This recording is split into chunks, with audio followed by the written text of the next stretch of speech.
Hey everyone, and welcome to another episode of Gripe, the show where I do short, sweet movie reviews of new releases, plus the one thing that annoyed me the most. It's the Gripe. Get it? Of course you do. You've been watching this already, so of course you know. So this week's episode, I'm going to be talking about the movie Sicario. Now, if you haven't heard of this movie, it was kind of a little I wouldn't call it an independent kind of film, but it definitely wasn't like a major big budget movie. But it was done by Denis Villeneuve, which is the guy who did the movie Prisoners. Which, if you haven't seen Prisoners, you should, because it's one of those just like painfully tense movies with Hugh Jackman and Jake Gyllenhaal. And he comes right back and he does yet another painfully tense movie. Only this time, it's about the Mexican drug war. So it stars Emily Blunt, Benicio del Toro, Josh Brolin. It also has Victor Garber. It has John Bernthal and Daniel Kaluuya, who I haven't seen in anything else, but I do want to come back to him because he did a fantastic job in this movie. But basically, the story is Emily Blunt plays this FBI kidnap investigator. So she's responsible for basically like anytime there's a kidnapping or something like that, she goes out and tries to, solve the case, get the get the victims back and all that. So she is basically in the beginning of the story, one of her kidnapping things goes kind of wrong, but in the process, she sort of proves that she has some value. So what happens is then Josh Brolin comes in and he says that they want her for this special task force, and they don't really explain who he is or what this job is. They just say they want her to be a part of this, and she accepts, of course. And so then she, goes with Josh Brolin, and it's sort of this just like mind mess for her because she doesn't know what's going on, who anybody is.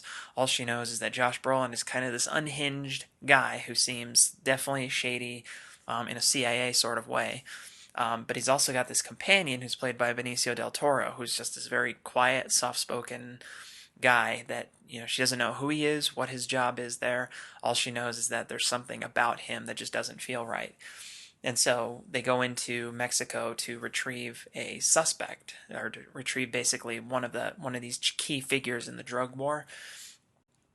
And in the process, I mean, she learns quite a bit about that their operation is not exactly what you would call legal in a lot of the ways. She certainly starts to question, are they doing something that is inherently illegal? I mean, obviously, it's the CIA potentially. They don't say it outright, but is she a part of something that she can't morally support? But she continues to follow them anyway, and she continues to challenge them as well about who this guy is, who this this mysterious character is. And as it kind of unfolds, she sees that he is kind of there to help the U.S. government, but he's also kind of there for his own purposes. He's kind of what you might call a loose cannon, but he does so in an extremely professional and succinct way, I guess the best way to put it. And the name of the movie, Sicario, is a name that's used in Mexico, or at least they say at the beginning, it's used in Mexico to mean hitman.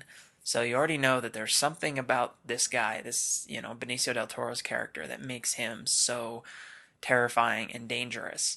And ultimately, you come to learn, without giving away too many of the spoilers, you come to learn that he is actually out kind of for revenge, you know, to get to this certain figure, this certain drug lord, in order to exact this revenge for what happened to his family.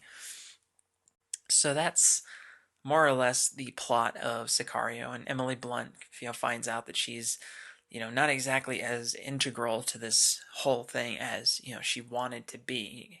She's not necessarily a soldier like most of the other people. She's a federal investigator. That's her role there, and it really challenges her from a moral standpoint, from a ethical standpoint. Is she able to continue doing this?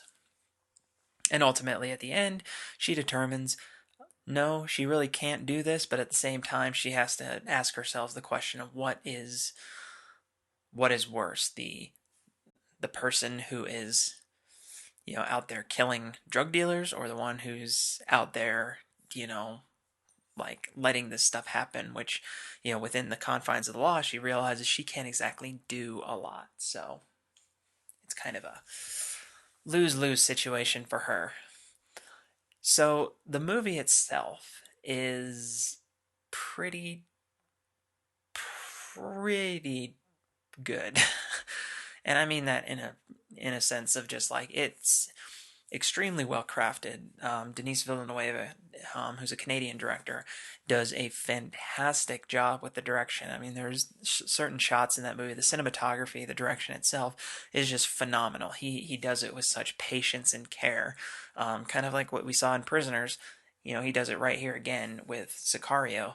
Obviously, he maintains that tension and that patience while still giving us exactly what we want in terms of you know, action and suspense and that thrill. I mean, this isn't an action movie. It has some action scenes.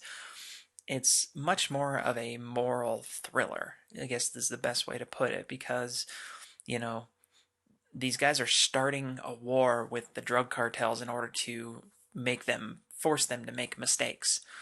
And obviously, from a standpoint of, well, I mean, these people are, horrible, violent monsters. Why wouldn't we let something like this happen? There's still the moral aspect of it, and that's something that Emily Blunt's character kind of gets to throughout the story. Is it's like we have these legal and moral means, these imperatives that we have to follow, and we're basically handing the license to kill over to this guy who's on a vendetta against the drug cartels, and so it kind of creates this this tension with her and Benicio del Toro, um, one that at the end is somewhat resolved, which you kind of you might have expected it to happen, you might not have, either way.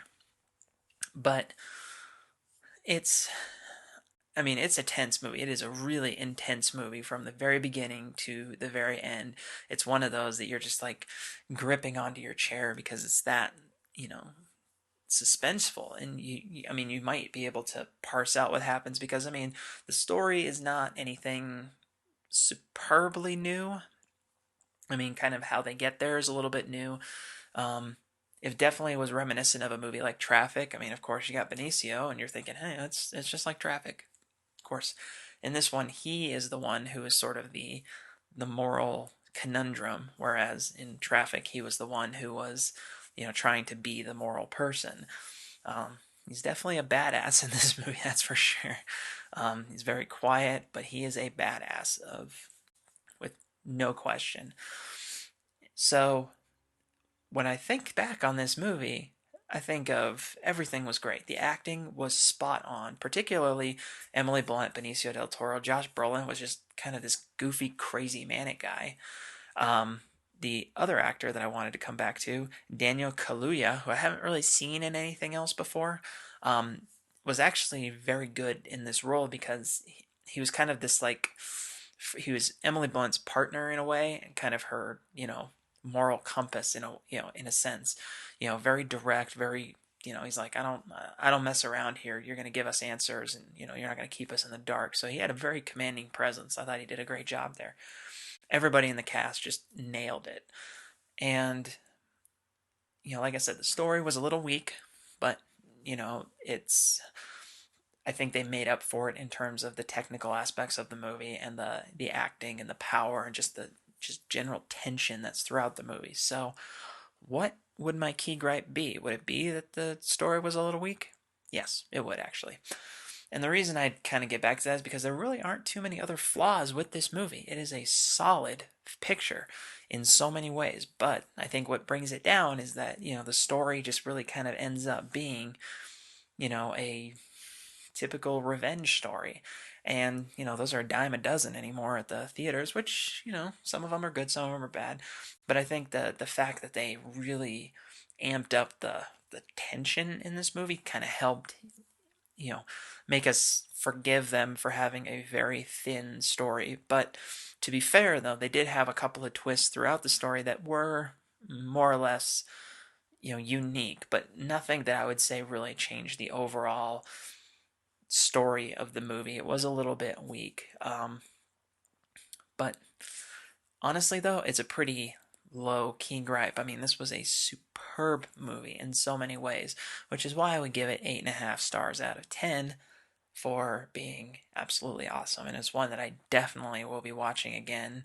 Not in theaters because I saw it kind of at the end of its run, but I will definitely be watching that movie again because it is phenomenal. And I highly recommend it to anybody who's interested in that sort of tale. So thanks a lot for watching, Key Gripe. We'll see you next time.